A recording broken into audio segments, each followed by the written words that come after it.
My name is Ron Deeroff, Director of Boat Building here at the Apalachicola Maritime Museum. And the subject of this video is building this boat called a Pirogue. This boat is a great little beginner's boat. It's fairly simple to build. It has one frame, 20 parts altogether. So if you're looking for your first time boat building, this is a great thing to do. 15.5 feet long overall, about a 30-foot beam and one frame.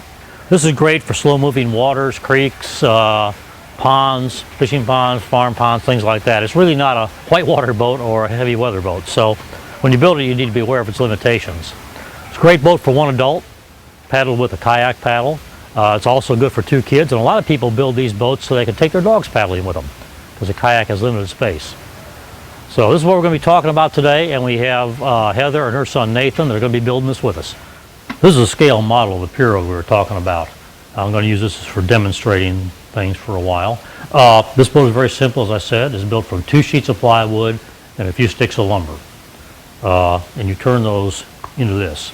And that process consists of 3 basic parts. First of all, there's lofting that I'll talk about in a minute. And that's a process of transferring the lines into full-size patterns on the wood. The second process is cutting the parts out, which does require some care. And the third part is assembly. We'll use some basic tools on this, but those are the 3 basic parts of building a boat. Let's talk about the very first part of building a boat. And to do that, we need to talk about how the designer designs the boat in the first place. So I'm going to use a scale model again. Imagine when the designer has built this boat, he's cut slices in it at intervals vertically along the side of the boat. Basically slice the boat in a number of slices. Now after he does that, he takes measurements from reference points along those slices. In the case of the Pirogue, he's sliced it every 12 inches along the bottom of the boat, and then he's measured the distance from the edge of the board to the station or to the slice, and then from the bottom of the boat to the top of the shear. Now that's referenced in the book, or in the plans, as a table of offsets. This is a table of offsets, and we're referring to this quite a bit. Also, the designer draws line plans.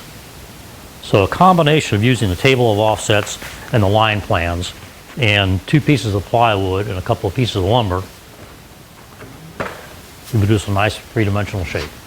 Okay, let's talk about some of the tools to be used in building this boat. Most of these are not unique to boat building. In fact, very few of them are, but some of you may not have used normally. Of course, you're familiar with the old handsaw. We're going to be using that. Drills, one with a screwdriver bit, one with a pilot bit for drilling holes. Hammer. And of course, you always need pencils. Lots and lots of pencils for building a boat.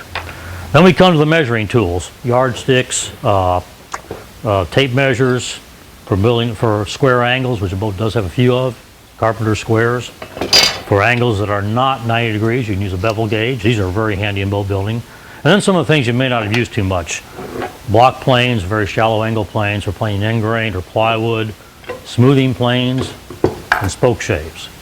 And then one more thing we use a lot of, unfortunately, building a wooden boat requires lots and lots and lots of sanding. Random orbital sanders are a great tool. There is some hand sanding involved, but these random orbital sanders are worth their weight in gold. They save a whole lot of time building the boat. So those are the tools we're going to be using to build our Pirogue. Okay, now we're going to talk about lofting. And lofting is basically a reversal of what the designer did when he built the boat. In other words, you're going to take his plans, his line plans, and his table of offsets and transfer them back onto the materials to build the boat with. We're going to start with the hull in this case. The hull shape is determined by the table of offsets. The table of offsets on this boat is made in 2 dimensions. Some of them, such as the cat's paw dinghy, are very complicated. This is a simple boat, it has a simple table of offsets. What the designer did, as we talked about, is he measured along the bottom of the boat stations at 12-inch intervals. And then he measured the height of the hull at each one of those intervals. So the lofting task is to transfer those dimensions back onto this sheet of plywood, for example. So part of the process is to mark off your stations every 12 inches on the wood. And then you go to the table of offsets and read the height. So every station, this is called a station, every interval, every station has a height. And those are marked on the wood. And when this is all done, you have the definition of the shape of the hull. In other words, you have this shape right here. This being the bottom of the boat, and this being the shear line or the top edge of the hull. Now this is also done a different way for some of the parts, such as the frame parts. Those are drawn from the line diagram, simple measurements, length, width. Once that's done, you're ready to cut the parts out and begin assembling your boat. Okay, now we're going to talk about two-part epoxies. These are great boat building tools. They're waterproof. They're very strong. There are a few safety issues associated with these, though. Most of these are non-toxic, but you always need to read the manufacturer's data sheet before you start working with these. All of them do, almost all of these epoxies can cause skin irritation and can cause allergic reaction over long-term exposure, so you don't want to get them on your skin. So one essential part about working with epoxies is vinyl gloves. These should always be worn when working with epoxies without exception. You do not want to get this on your skin. Also, it goes without saying you don't want to put a really good glue in your eyes or in your mouth or swallow it. Now, epoxies come in two components. There's the resin and the hardener.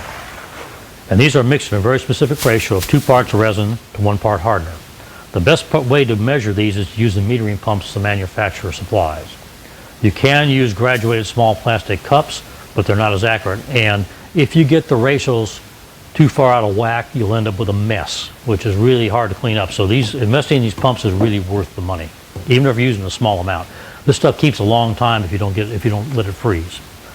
When mixing epoxies, use a plastic mixing cup. Paper can work, but plastic is usually recommended.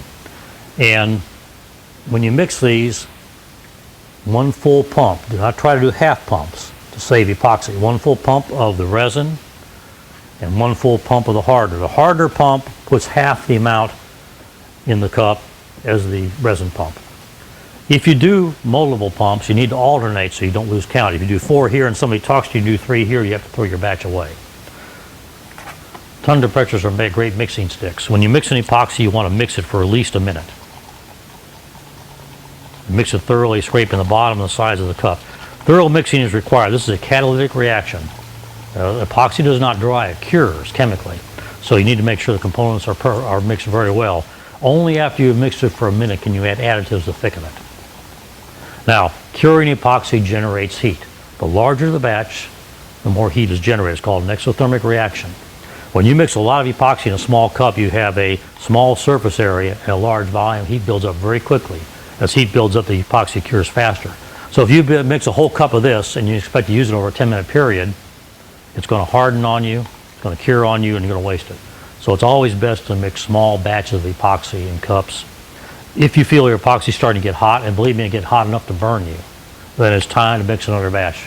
Set this one aside, dispose of it after it cools. Okay, we have here Heather Higdon and her son Nathan, and they're going to be building the Pirogue this time. So you're going to see a lot of them on film. Okay, the first step we're going to do, we talked about the method of building a Pirogue. The first thing we're going to build is build the frame. The frame is a transverse structure in the boat that gives the boat its shape. It holds it open. Otherwise, the boat would be just simply a flat plank. So it's the first step to build. And the reason we're building this early is the frame is subject to some pretty strong compressive forces when you build the boat. So we want the epoxy on here to have the maximum time to cure before tomorrow when we begin assembling the boat. Now you can build a frame on any flat surface.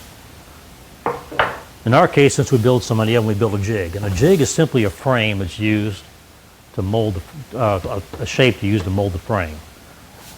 The frame consists of the base and the sides and gussets. So what we'll do is we'll lay out the frame into this shape and actually build it in here and clamp it down so it will stay overnight. Tools we're going to be using are the jig. We're going to be using, oh that's good, using a bevel gauge, very handy tool in boat building, hammer, saw, bronze ring nails, and of course a pencil is used for all boats. Now our first step is to lay out the parts on the frame. To do that we use a bevel gauge. And Nathan, here you go. You're going to get started building the boat. Remember we talked about the bevel gauge having a sharp end, so don't cut yourself. So the first thing we want to do to find our angles is find our angles for our legs. And to do that, you lay the bevel gauge in the jig, because we already set the jig up to the proper angles. You measure that angle and lock it down, and then we're going to mark that on one of the pieces for the leg. Okay, so lock it down real good. And when you're done locking it down, make sure you open that up so it's Open all the way. Now, what we want to do is check the angle over here also. So you can check it, put it over here, and make sure we have the right angle for both sides, and we do, don't we? So we can mark that angle on both pieces of wood. Now, using a bevel gauge, what you want to do is visualize this. You want your wood to lay in here like this. So you want your angle across here. So take your bevel gauge, and how do you think you want to lay it on the wood? Okay, remember we want to cut this angle here. So how about we lay it this way? Okay, and see that's going to cut our wood to the proper angle right there. So now you want to take your pencil and mark right there where you're going to cut. Okay, got a nice line? Now you got to make it a little harder than that. Right across, no, right across there. There you go. Mark it all the way across the wood. Okay. And now I want to do the same thing to the other piece of wood. Now, those are going to be our legs.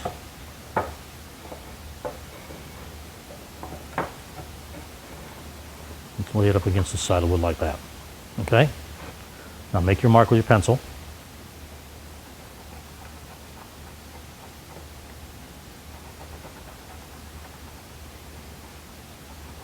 All right, good work. Now we're going to cut this out. Next thing we're going to do is fit the base in. Now the reason we're fitting the base in now is because this is subject to compression. We want a surface area that kind of works against that compression. If we had it up here, you wouldn't have much of a brace. So we're going to put these in, and now what we're going to do is measure this angle again using our bevel gauge. We'll grab your bevel gauge and pencil. There's the pencil over there. I have a bad tendency to do that, is put things down and forget where they are. Okay, so you want to measure this angle right here using your bevel gauge.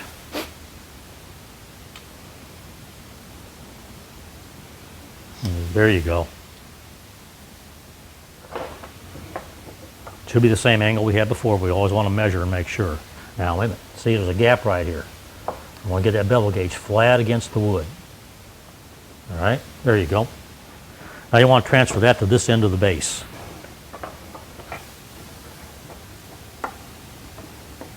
Okay, now hold it solid and make a nice mark there. There you go. So what we're going to do is cut this side of the base and make sure it fits, and then we're going to measure to this side. So now you have to cut that angle. Okay. Now we have this side cut and fit. We want to come over here and measure and make sure we make a mark on this side. We want to cut this side at the right spot. So first of all, we have to determine where to cut. I want to take a pencil and just make a mark right there.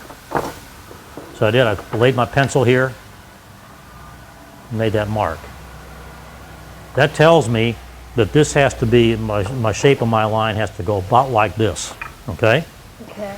And now we're going to use something else, and I'm sorry, let me get it out of the tool. We need a square. The square is used to transfer marks from one side of a board to another or to lay out a straight line. In this case, I can transfer this to the side I'm going to cut, placing my square up against the long side here, Carlo framing square. And what you want to do when you make a mark is you want to put your pencil where you want it and move your square up to your mark. That way you can put the mark there or the square first and put the pencil, or you may be off. So put your pencil exactly where you want the mark, move your square up there, and draw your line. Okay, what that means is this end of my cut has to be right here. Okay? So you want to measure this angle with your bevel gauge. And it should be pretty well set, and it is. All right, now, let me show you how to do this. You make this mark so that the end of your cut is right where I put that mark. Now, again, I put my pencil where I want it. I move my bevel gauge up, and I draw my line.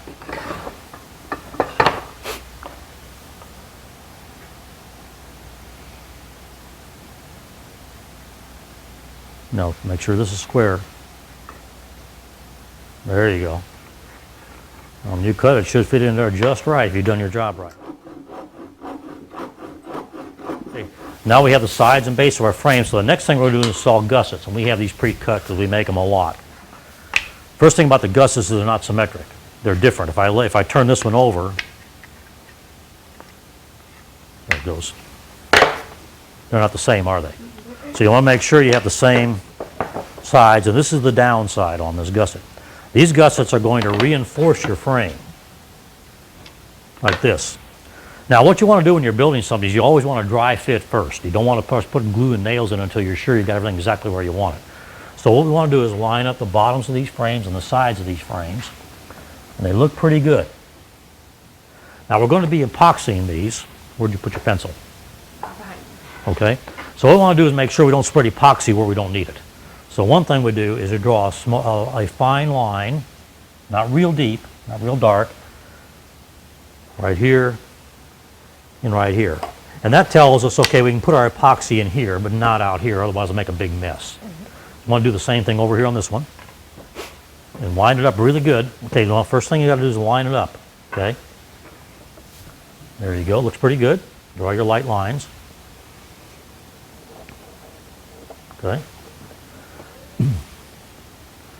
Now we're going to nail the gussets to the frame. The problem with nailing is when you put epoxy on there, it gets slippery. It lubricates it. So we need to drill some pilot holes for the nails. We're going to drill 2 pilot holes in each one. You don't want to drill all the way through the frame. So we line up again and we put our frames on, our gussets on the marks. We lined up real good. We're going to drill a pilot hole up here, and I'll show you how to do this. I told you to drill vertically. It's got a very small bit in it, so you can't twist it. It'll break. And that'll be our first pilot hole. Now we want to drill another pilot hole down here, okay? Heavy drills. Now, again, you want to hold it absolutely vertical as much as you can, and don't put it right about here. So our binding surface, first of all, our mating surface, and mating surfaces are called faying surfaces, F-A-Y-I-N-G. When you put 2 pieces of wood together, it's called the faying surface. I don't know where it comes from. So we want to put epoxy on here, and you want to put it on pretty thick because we want to fill in the gaps. And get it on the surface, not on the rest of the wood.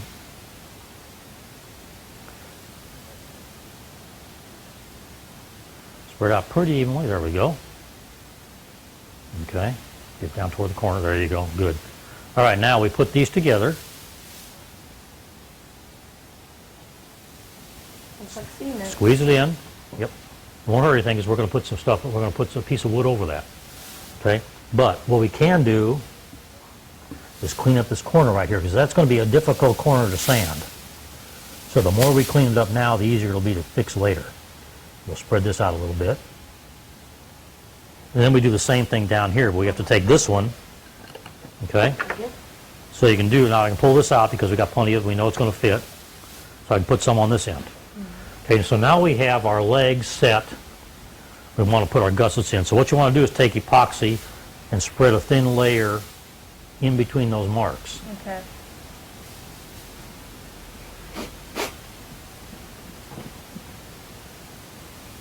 You don't have to cover everything completely, but leave the nail holes open so you can see where they are. Now that you have epoxy on both sides of the frame, it's time to put your gussets on. So you want to carefully line up your pilot holes with the hole, or pilot nails with the holes you've already drilled.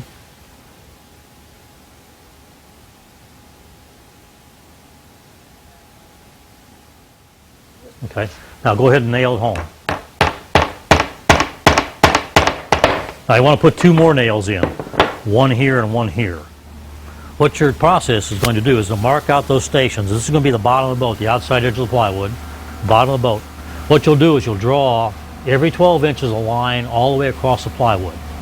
That forms your grid for your stations. Remember we talked about stations starting at the bow and moving after every 12 inches. That'll be your station lines. Then you'll take this and you'll look at the station, position 0, which means the bow. The height is 16 inches. So you'll measure up 16 inches along the station line and make a mark up here. And what that'll form is across, you'll have a vertical line for the station and a horizontal line for your height. And you'll have a cross that'll be your reference point for building the boat, for actually nailing and marking out the hull of the boat. And that's called lofting. It takes a while. So your first step, take your tape measure, and you can make a mark every 12 inches starting at the bow. And we'll make 3 or 4 of those. And make sure you're accurate. Accuracy counts here. You want to be within about a 1/16 of an inch if you can. An 1/8 of an inch is even better. Okay, now this is station 1, so you want to mark a 1 here and circle it. And then this is station 2, so right there put a 2 and circle it. Not right across the line, but there you go. That's good. Now mark out your next one will be where? Because every 12 inches, where's the next one going to be? 24, exactly. You want to make a mark all the way across. You can use another pencil if you want. Okay. Okay, now that you have your station line marked, what we want to do is go to our table of offsets and find the height, station height. What this means, this is where the shear is. This is going to be to find the shear line of your boat. So station 1 is 16 inches, so you made a mark at 16 on both sides of the plywood, right? Okay, so we go to station 2 and you made a mark at 14 7/8. You want to circle that. Now we go and draw station 3. And it takes both of you on each side. You got to make lines on each side. This is a 2-person job. One person can do it, but it's kind of a pain.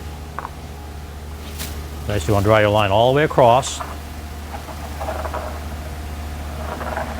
Okay, now what's the height on station 3? 13.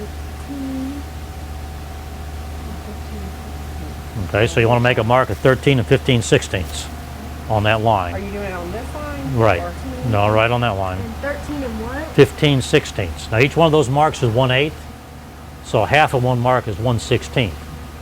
So that would be 2/16, 4, 6, 8, right, keep going. 12, 14, now 15 would be halfway between that mark and this mark. There you go. All right, make sure I'm right. It's in between here, correct? That's right. And it's moved. Let's go put it back. Okay, do it again. Go ahead and make a mark. Accuracy counts here. Well, what's in between here? Right. Okay, now we move our line and we circle those 2 marks. Okay? And then we do this for every station all the way down.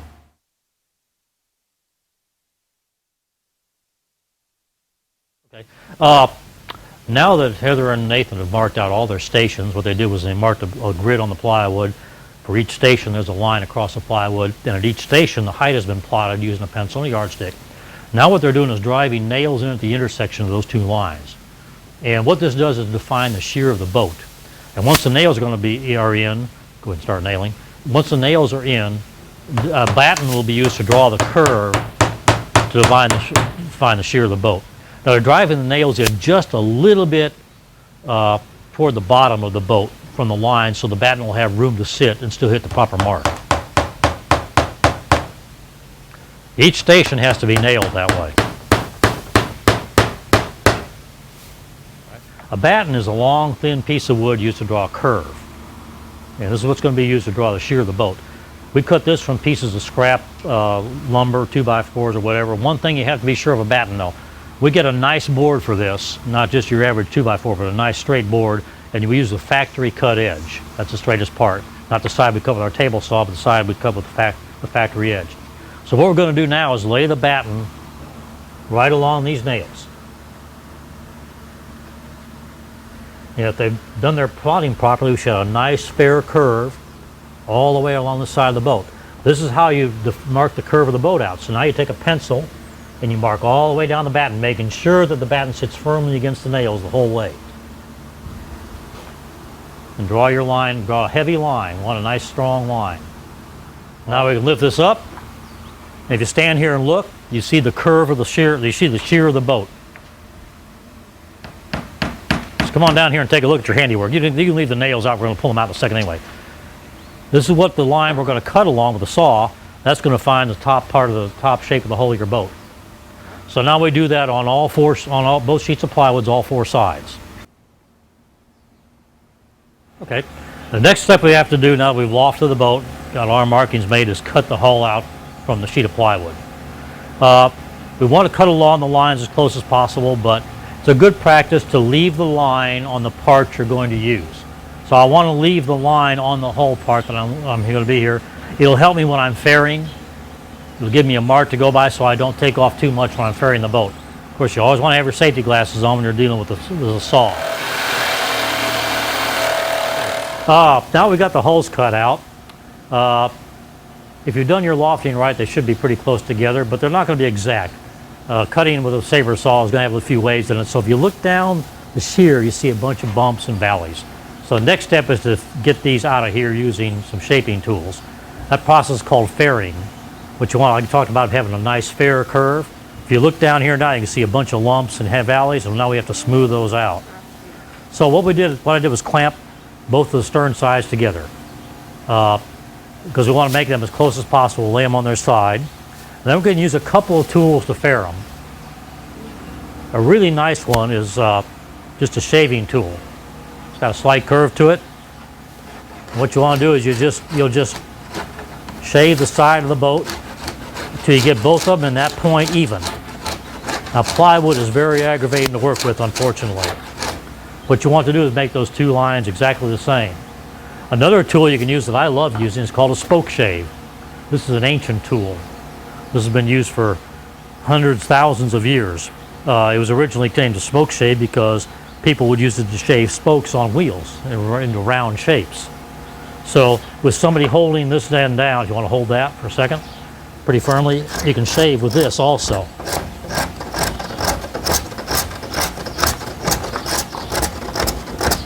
I think it's a great tool for rough shaping.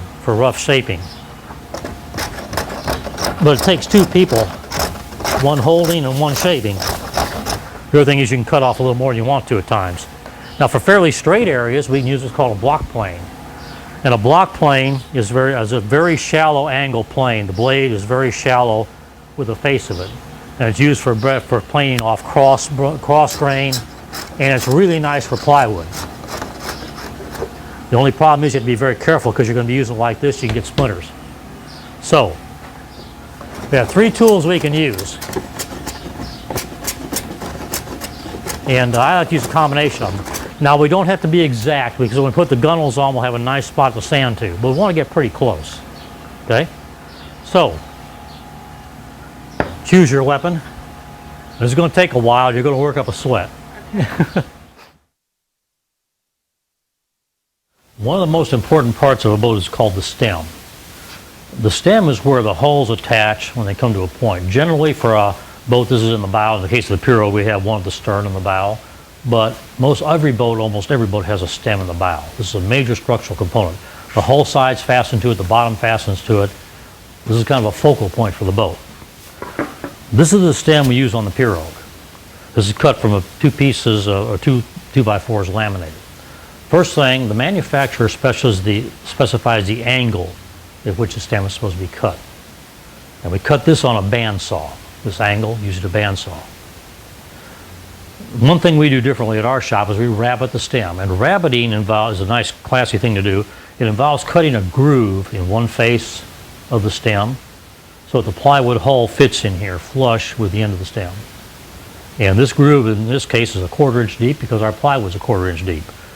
This is cut, we cut kerfs using a table saw, and then we use a rabbeting plane and chisel to finish this out. This is one of the most interesting part of the building process. All right, now that we've got our hulls cut out and faired, ready to go, we're ready to attach the stem to the bow frame of the boat. Now the stem goes on the inside of the boat, so when you labeled it, we labeled this as the starboard outside bow. So we want to attach the stem to the inside of the boat, because it goes on the inside. What we're going to do is butt it up against here, make sure it fits pretty well, and turn it over. Take a look at the other side. It should fit in the rabbet nicely.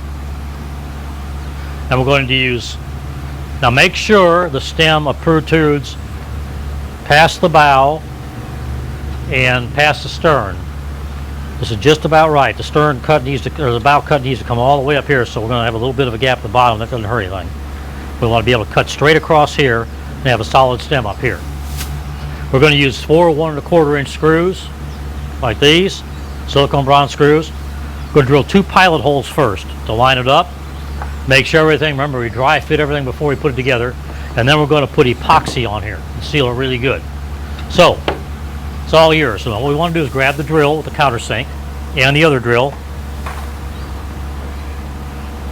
And what you want to do is fit this like this. And if it fits pretty good, let me extend the line. Let me move that a little bit farther down. Just a second here. Okay. So now we got plenty of stem to work with there. You want to drill a pilot hole right about here. And remember, don't countersink it too far. Bring it back a little bit toward the main part of the stem, right about there.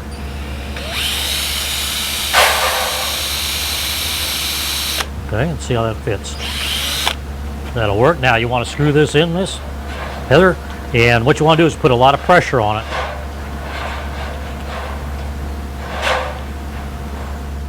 Okay, there you go. Push hard. Put your weight on it. What we'll do is we want to drill 2 more pilot holes.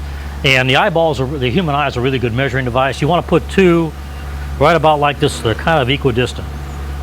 Okay, because that's about the same distance here to here to here. So let's put a pilot hole there.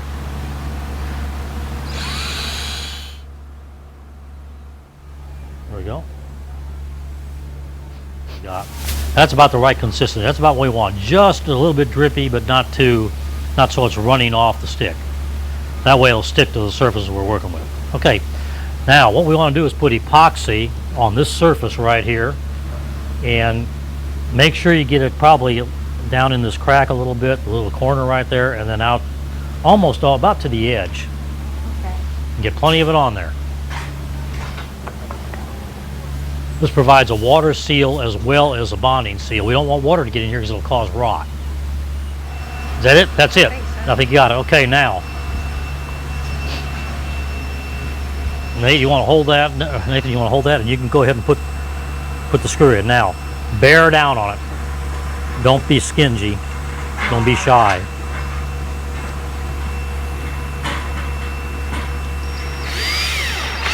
There we go. I do the same thing down here. Okay, the next thing we're going to do now is we're going to join our bottoms together using a butt joint. Now we have to make room for the chine log, which sits on the bottom of the boat. This is the bottom. So what we have to do is make a mark 1 1/4 inches up from the bottom on each side of the board. All right. Now use your straight edge to connect those 2 marks.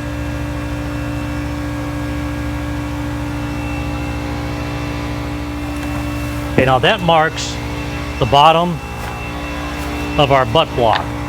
Because the chine log is going to fit in there, we don't want to have this all the way down here, but it won't fit. So that marks the bottom of our butt block. Now, find out how wide this is. Measure it and see how wide it is. And that's the center line of our butt block. So when we put this on, what we want to do is line it up so these center line marks are on the joint. So we're going to put a piece of plastic under the joint. Now once we have this joint set, we don't want to move it. So let's pick this up and put a piece of plastic under there. There. That'll keep us from gluing it together, gluing it to the table.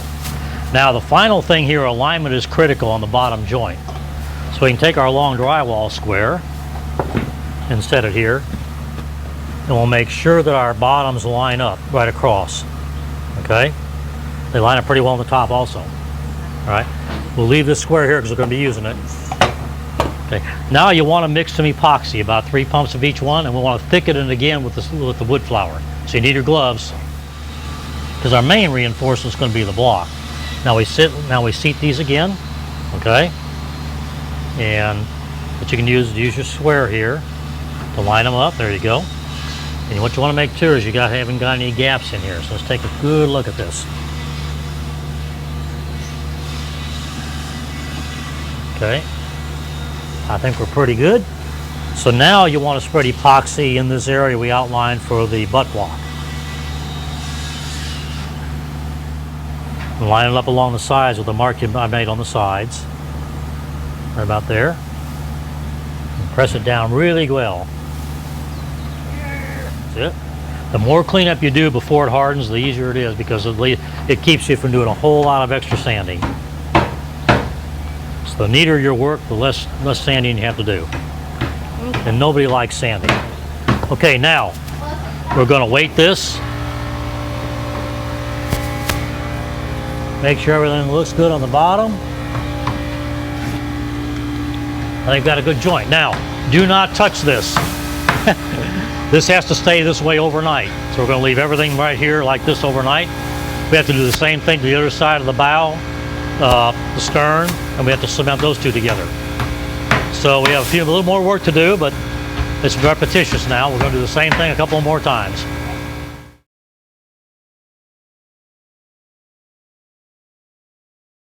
Okay, this is day 2 of building the Pirogue, and we have the stems attached each side of the hull. The holes are joined, so now we're ready to start actually assembling the boat and making it look like a boat. First step is to put the frame on the side of the boat that we have the stems on. So what we do is we transferred our mark from the outside of the boat that showed where the frame was to the inside so we can line up our frame. The frame is going to go right like this on the boat. And the trick is we have to line the bottom of the frame up with the bottom of the boat. So to do that, it's going to take a couple people. We need to hold this thing up on end. You need to hold the hull up, and so it sits flat on the table. There we go. And the frame is going to go right here, and we have to angle the boat so the frame angle and the hull angle are the same. And it's really critical you get the bottom of this frame parallel to the bottom of the boat. Otherwise, you're going to have some planing to do. So, now once that's done, we got it lined up. Okay, now, Nathan, what I want you to do is grab the drill with the pilot bit, and we're going to drill a pilot hole in here. And what we want to do is, since we made the mark on the outside, we want to drill just to the left of that outside mark. So I've got this lined up. You want to put a pilot hole right about here. All right? And countersink it just a little bit farther over to the left, so you're kind of in the center of the frame. There you go. Perfect. Now you want to drive a screw in there. That's good. That's good. That'll hold it right there. Now I want to do one more pilot hole. I'm going to line the bottom of the frame with the bottom of the mark. I want to drill another pilot hole right about here. Go straight in. There you go. All we need to do now is remove the pilot screws, and we're going to epoxy this side of the frame to the boat. So reverse your drill and take those screws out. Okay. Okay, now we're going to have do the fun part. This is where the boat really takes shape. We're going to attach this side of the hull to the rabbet in the stem here. And we're going to dry fit the entire boat together now so we can check the alignment, make sure it's symmetrical, make sure everything's even before we do any more epoxying, because once you epoxy, it's pretty much permanent. So, what we need to do is have one person standing there where Nathan is, and one person, and once I hold that up, Nathan, okay? Now, what we're going to do is you want to come down here, and I'll hold this. And we're going to bend these two halves together and fit this rabbet in. Now, we've got to make sure that we get the tops of the hull even. So, let's see where we got here. All right. So now, well, this is going to have to come down a little bit. Okay, and this is where the alignment comes in critical. All we want to do is line up the top corner of this right now with the top of this. Okay, so don't worry about the bottom. Don't worry about the bottom right now. We want to line the top corners up. Drill a hole right there. All right. Okay, and drive one of the screws in. Once you get this first screw in, we got time to play with it. This is really a 4-person job. Okay, and it doesn't have to be all the way in, just has to be in the right spot. There you go. That's good. That's good. All right, now we can relax a bit. Now we're going to do the same thing at the end. So bring your screw and your screwdriver down. All right. Now let's see if the frame is lined up.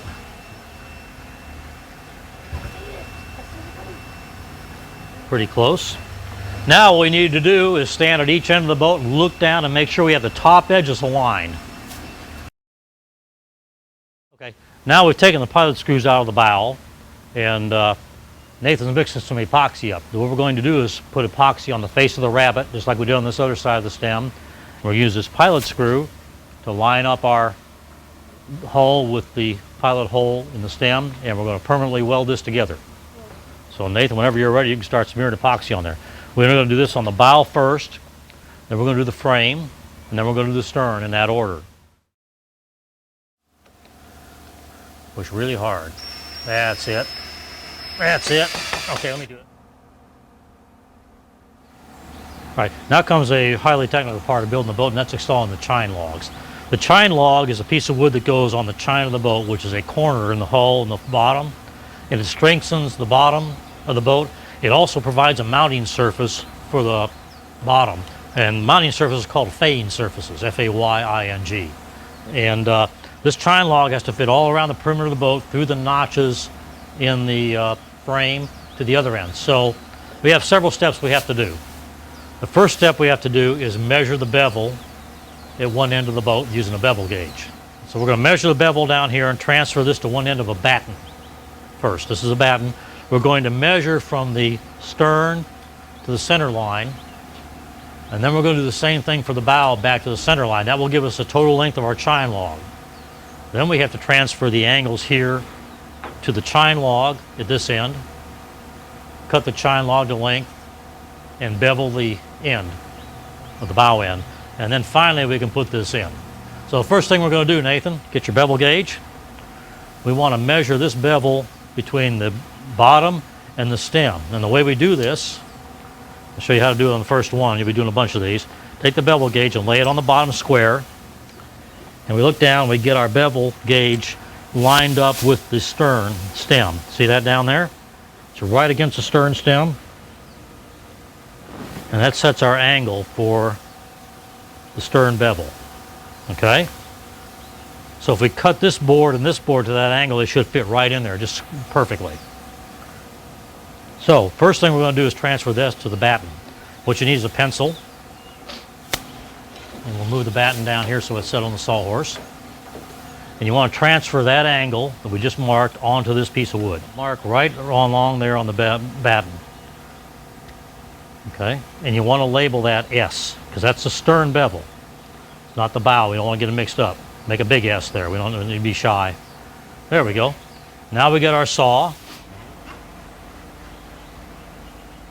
And what you want to do now is we have a clamp here. Let me get this clamp. And we'll clamp this partly in place. Right like that. Okay, let's fit tightly. Good, now come down here. What we want to do is make a mark right here. And that tells us that's where this end of the batten goes. How long that is, all right? That's the length of that part of the batten. So we're going to make this a mark. We're going to make a mark one here, and one here. Now we'll take this clamp off. And now we repeat the procedure for the bow. Okay. Now we want to line this up exactly, okay? Actually, we want to mark it down here because this is the upside. So line those up exactly. All right? How's that look? Pretty good? We make a mark down here. This is number 2. No, wait a minute now. We don't do that yet. Nope. We're still lined up. Okay. Remember, this is the distance from the bow to here. Right. Now we want to get the distance from there to the stern, so we use this mark. Oh, we got to. Yeah, this mark right here. And we actually want to make our mark here because we turned our batten over, because that's the top part, remember? Right, okay. So push your end way down in there. That's it. Okay, spring yours down. This way. Bring it back up this way. Seat it. Whoop.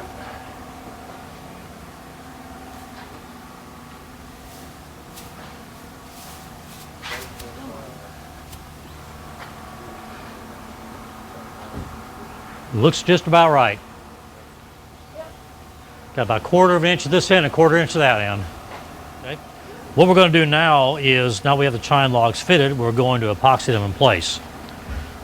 The epoxy is mainly for water tightness, so we want to butter about the bottom half inch or 3/4 of an inch of the chine log, because that's where one of our leaks, where they're prone to leaking. So we want to make it a good coat of epoxy there.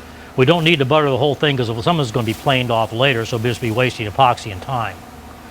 And again, the idea here is to seal the boat from leakage as well as bind the chine log to the hull. Okay, now we got the epoxy on the chine log. We have to fit it back in place. And you notice we're all wearing gloves because it's kind of messy. I'm going to push my end down first.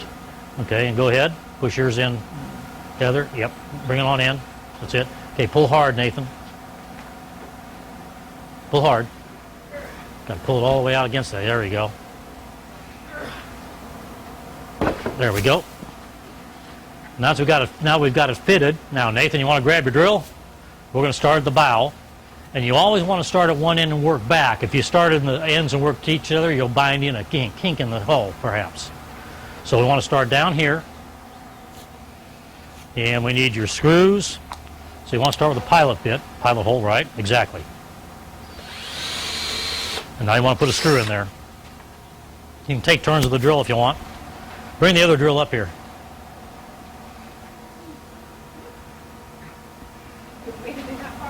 You want to take turns at it? It makes it goes quicker. Okay, and now we're going to screw that in.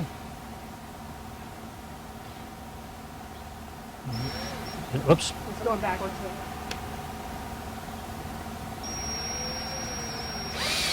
Perfect. Now let's put another hole about 6 inches. This is where your assembly line comes in. Okay. And again, we're working from the bow to the stern because we don't want to set a kink or a gap in the hull. So you always work from one end to the other.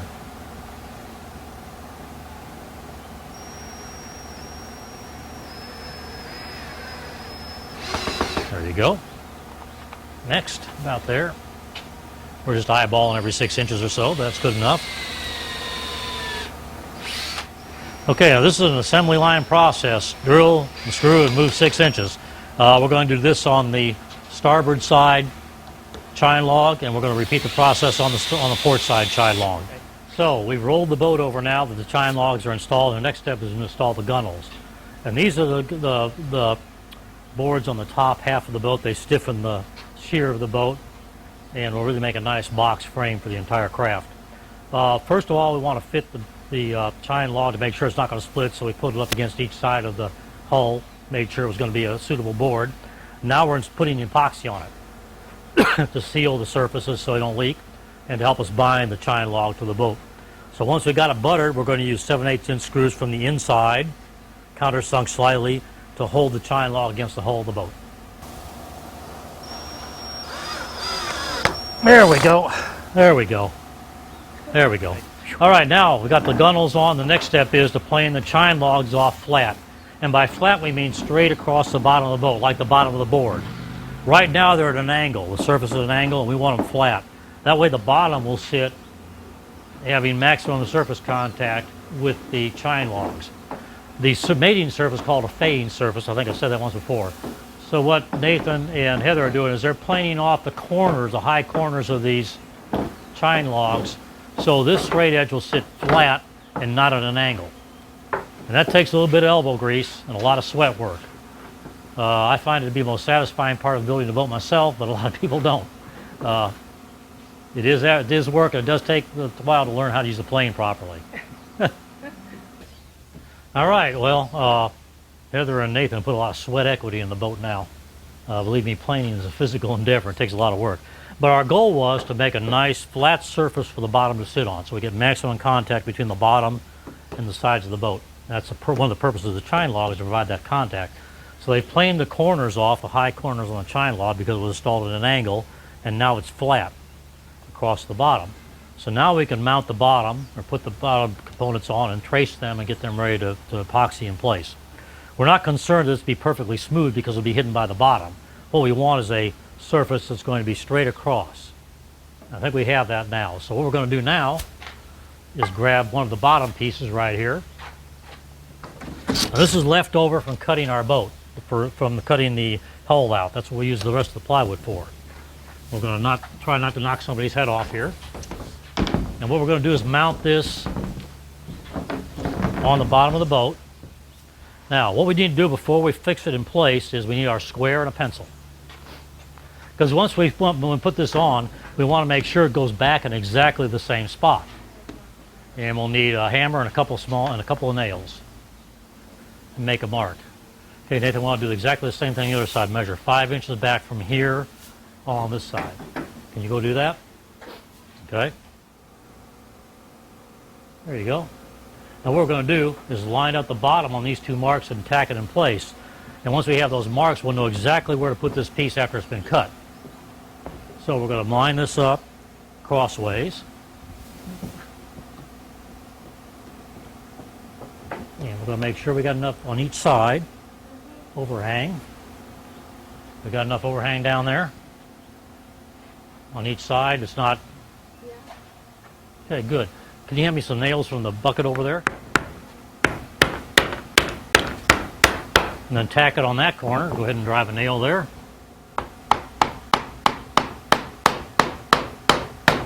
There we go, that's good, that's good. Okay, now we can trace the bottom of our boat. To that, we just take a pencil and lay it on the hull. We're just going to trace all the way around it.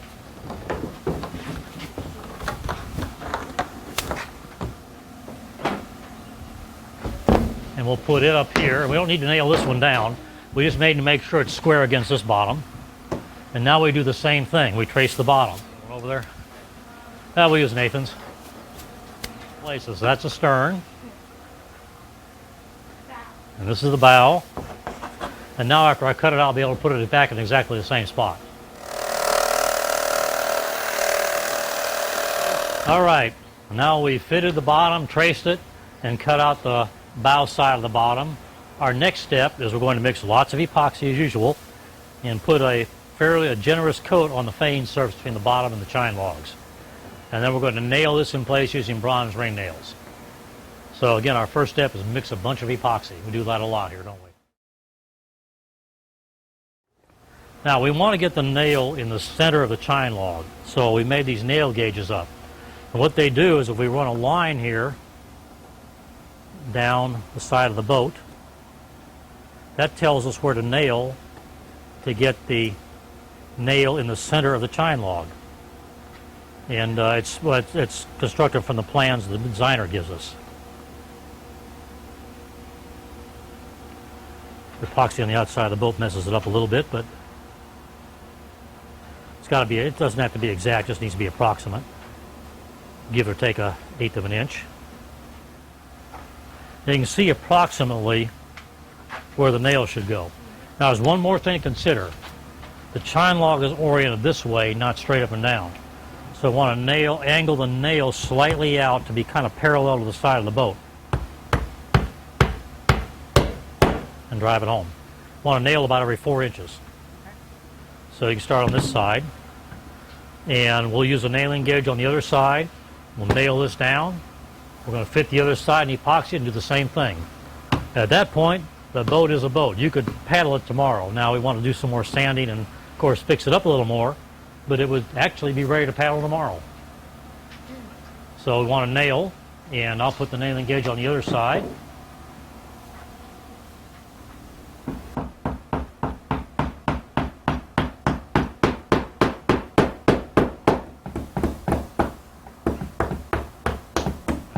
Well, this is what the finished product looks like, and this is built by two of our builders from Virginia, Susan Morgan and Susan Atkinson. And you can see they've done a really nice job finishing this boat. It's ready to paint. I recommend at least one coat of exterior primer and a couple of coats of exterior paint. You really don't need anything fancy. This boat probably won't be left in the water. So exterior primer and paint should do very well. They're going to varnish these gunnels, because this is nice wood here and can be sanded down and varnished really nice. They look pretty good. So this is your goal.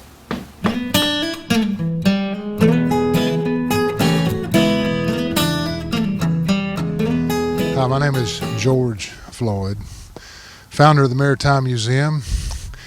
Really appreciate you watching this program because this is the realization of a dream. More than that, it's a trip through time, through maritime history, from the boat building programs that were here in the past and that have faded to the new upcoming future of our maritime community, where building of light craft, as these students have done here, all the way up through renovation of large craft, will become the rule of the day. It will be a new form of economic engine, and we encourage everybody to come down and visit and see what we're doing, to lift a tool, take part in the action, be a volunteer, be involved with youth, be involved with creating a new future in Apalachicola. A future based on maritime heritage, a future based on economic opportunity and diversity, and just a lot of fun. So hope you'll come be part of it, and and experience the past, the present, and the future. Well, they're kind of reaping the fruits of their labors. The 4 kids from the Franklin County schools built the boat that's painted out there, the red one, and 4 students from the ABC school built the plywood boat that we haven't gotten in the water yet. And the ones out there paddling, they built the boat. Took them about 6 weeks this summer, and they built the boat, and now they're getting a chance to paddle out in the water. So, well, we were doing it in conjunction with the Apalachicola Maritime Museum and Project Impact. It was a joint project between us. Project Impact provided the students and logistics and transportation, and the museum provided the materials and the instruction and the supervision to build the boat. And then the school painted it themselves. You know, every kid has the potential to be an artist and be creative, and we gave them the chance, and it's a lot of fun to watch them become confident and, I guess, more knowledgeable. We taught them math, a little bit of science, but these kids hadn't ever handled a plane or a spoke shape. By the end of the session, they were really handling the tools well. It was a lot of fun to see them gain confidence and then come out here and actually paddle what they built. The most thing I like about it is paddling and getting to ride it for once in a lifetime. This is once in a lifetime chance. Well, we've been working on collaborating together to get this started for about 2 years. The first year was kind of a dry run, and we had to work the kinks out. In the second year, Ron came on board and came up with the idea to make models and keep it simple and something the kids could each do. And then and it's through a Project Impact, which is a state-funded 21st Century Community Learning Center, after school and summer camp program funded through the Florida Department of Education. And a part of their initiative now and for the past year has been that we use problem-based learning, which is hands-on learning for education. And this was a project that fit beautifully with that. So I turned it into the state, and they have really loved it and loved the idea and have been keeping up with us. And our program was selected as one of 3 spotlight programs in the state of Florida for this year. So we were used in their national report to the federal government on the progress of 21st century in Florida.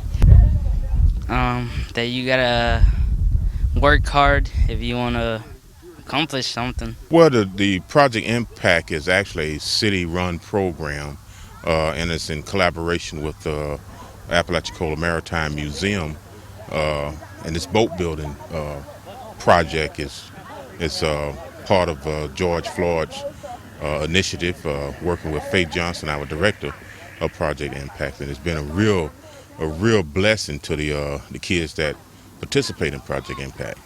I'm very proud because some of the kids said that they had never even entered into the water living here in Franklin County, and that was just kind of heartbreaking to know that they haven't never even went into the water. So some of the kids say they're having a wonderful time, so I'm very proud of the kids. I would like to work next on another boat, but like a cruise where everybody, like up to 5 people, might start paddling in it. A bigger boat that I would like to build and share with my friends.